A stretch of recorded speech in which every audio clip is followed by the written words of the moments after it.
So usually we like to talk about policy and politics on the show, but you know me, I love all the topics that are banned at the kitchen table, which means today we are talking about religion. It's time to spill some sweet tea.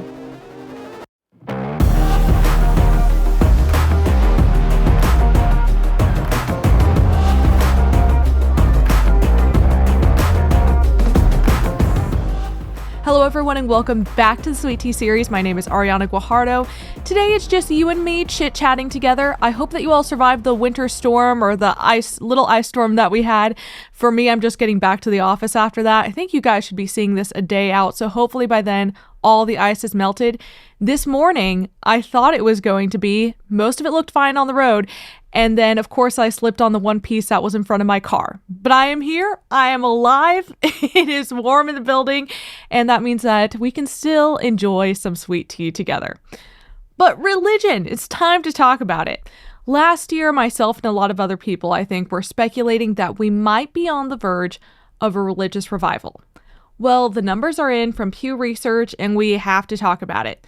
It seems like what we're seeing is less of a complete revival, but we're seeing a plateau, and that is noticeable. So the reason that I was speculating that we might be seeing something is I think we saw numbers from end of 24 and maybe middle of 25 where Bible sales were up. So that was interesting. And then a lot of us online were just seeing these pockets of communities flourishing. So you had like this is like past trad wives, right? So this is the year after that. But you saw a lot of people like the Orthobros, like the Orthodox bros having a moment. Christianity, of course, in all different forms, having their own little pockets on TikTok. And especially in the wake of Charlie Kirk's death, there were a lot of people who were reporting going back to churches, people talking about the churches being full again. And it seems like that might be pointing towards something. But what we have is the research from Pew from 2024. And that's it's been going on for decades where they'll ask people what religious group they identify with. So you'll see things like Catholic, Protestant, Mormon. And then, of course, the category that's always coming up, the nuns. And I'm not talking about nuns in a habit. I'm talking about the nuns as in N-O-N-E-S. So that encompasses the people who are agnostic, atheist, or just don't have anything in particular. So when we talk about the nuns, those are the groups that it's encompassing. Well, the New York Times, I think, had an interesting piece on this, and this came out of one of their podcasts called Interesting Times. And here's what it had to say. This is in the intro. The share of Americans with no religious affiliation had been rising for decades. Suddenly, that increase stopped. All over the media, there was talk about religious revival, about trad wives and Orthobros, about Gen Z potentially being more religious than their parents. Again, all the stuff that I was saying, we were all seeing it, so I feel not crazy, at least have been talking about it. But he had on this show a guest, Rian, who talked about... We talked about this new era and what's actually happening and getting into those, the numbers from Pew and what he says. I think we're moving into a new era of what's happening with American religion. It was rapid secularization from 1991 to 2020. Now we're in a period of stasis. The share of Americans who are non-religious has really stuck at the same level, around 30%. The Americans who are Christians is in the low 60s, maybe 63 or 65%. And it's been that way the last 5 years now. This is a plateau, not a reversal. This is not a revival. The directions are not reversing themselves. They're just staying where they are right now. So that's his interpretation of it. I do agree with the fact that what we're seeing from the numbers is a plateau. But that's just from between 2020 and I think 2024. So the question is, what happens next? And I think it is also important to point out that the New York Times were the ones who published in 1966 that God is dead. And now, I mean, obviously, if you're Christian, you don't believe that. But dead in the sense that people don't believe in him anymore. That's not the case. And I think that people back then would be surprised at these numbers today that still remain in the 70 percentile of belief in a higher power. But there's also been a little bit of a shift, I think, in the time that I've grown up, away from the new atheist movement. So I think a lot of us know about the Reddit atheists and the people who like to troll online and make fun and mock religion. In most normal society, like when you're just talking to people, it seems like you're seeing a little bit less of that now. So there's still agnostic types, and that's still happening, but they're not annoying about it. They're still respectful of other beliefs. They just don't happen to have one themselves. So whenever the Pew is looking at the research and looking at the nuns, they're not really sorting that into those different categories. And I think what I've seen online and just in my own personal life, that who the quote unquote nuns are consisting of has changed. And I think that change is why we're seeing a couple of different types of media in Hollywood. Don't worry, we will be getting into that later. But I think part of that is also just this emphasis on quote unquote tolerance. And in some elements that does help and benefit Christians who are no longer the subject of just mockery by anyone and seen as anti-intellectual. I think that has definitely no longer been the narrative in recent years. But I don't mean to say that there's still not attacks on Christianity, especially even ones what we're seeing in Minnesota and people going into churches. So there still are instances of people attacking Christianity. But what I'm trying to say is that that's not the norm, and the people who are doing that are, of course, the loudest voices on the sides. The Reddit atheists are always going to be the loudest ones, so it's just an interesting trend. Now, the reason why I bring this up is I think, especially at the end of 2025, we were seeing Hollywood directors, and I think you can see them as Hollywood itself, wrestling with this notion of God. So there's a couple of different films and TV shows that I want to go through. The first one being Guillermo del Toro's 2025 Frankenstein. If you have not seen this movie, I 100% loved it. I loved it so much. My husband and I watched it, so it's on Netflix. We were just in our living room.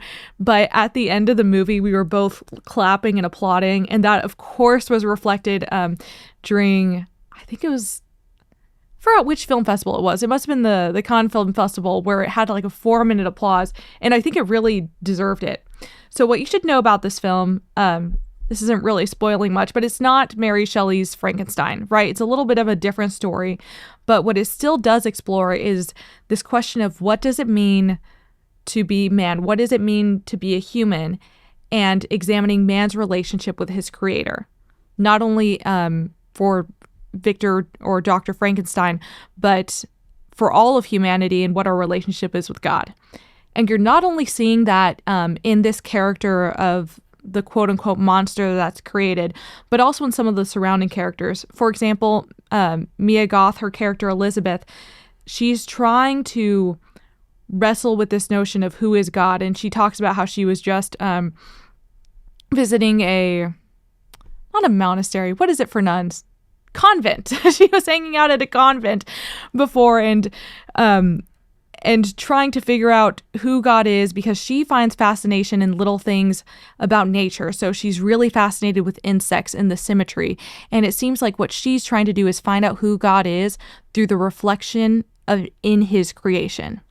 And I thought that was just a really beautiful exploration that you're watching, and her trying to help parse out who this creature is and seeing that he is in this sense someone who has dignity. And so this is a conversation and a grappling with human dignity and who we are, and are we reflections of our creator, and what does that say about the creator if we have stains and sin, and what does that say about the world? And again, I think that especially being raised in the early 2000s and seeing the online discourse that was really had a negative and two-dimensional view of Christianity, that it was just people who liked to feel good about stuff and believe in something that quote-unquote had no scientific backing. I think what we're seeing, at least in Hollywood, is a retreat from that kind of approach whenever they're depicting Christianity, and instead actually wrestling with it. So again, beautiful portrayal, would recommend. The other piece of media that comes to mind also came out in 2025 at the end of the year, and that is the show Pluribus. I am a little bit late to discussing this, but that is because I waited until I got a new Apple device to have Apple TV again. So finally had access to Apple TV, and Pluribus is a TV show that was made by Vince Gilligan. He's the one who did Breaking Bad, Better Call Saul. Also amazing pieces of work if you have not seen those before. And his other stuff is on Netflix, but this one's Apple TV. So I will give a warning. Minor spoilers. This is all from the first episode, and a lot of this you can just read from the description of the show. So the IMDb description is, in a world overtaken by a mysterious wave of forced happiness, Carol Sturka, one of the immune few, must uncover what's really going on and save humanity from its artificial bliss. So basically what's happening is there's this main character, Carol, who's struggling to articulate why this weird type of virus that's created a hive mind has infected people is wrong. Because people are happy, they still have their old memories, even though they're somehow connected.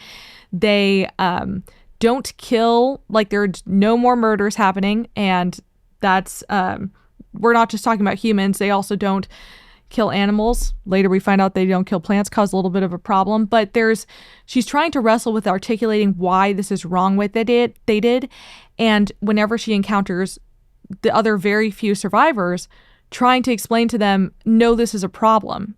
Everyone else seems to be just being like, well, things are nice and happy now, and I still have my son, even though, like, no, that's a different person now. So this character who is by no means has any religious affiliation, agnostic, kind of American, she's very negative about things and about the world, but she's trying to articulate why this is wrong, and she doesn't have the vocabulary to do so. And in my opinion, she doesn't have the philosophy or the theology to do so. And it's not until later in the show when we have another character come into play where he better articulates what's happening, and he says, they're having this conversation about how these aren't terrible people, and now Carol is trying to defend them, and she's like, they wouldn't even kill an ant. And this character in reply says, and isn't it evil to value a man the same as an ant?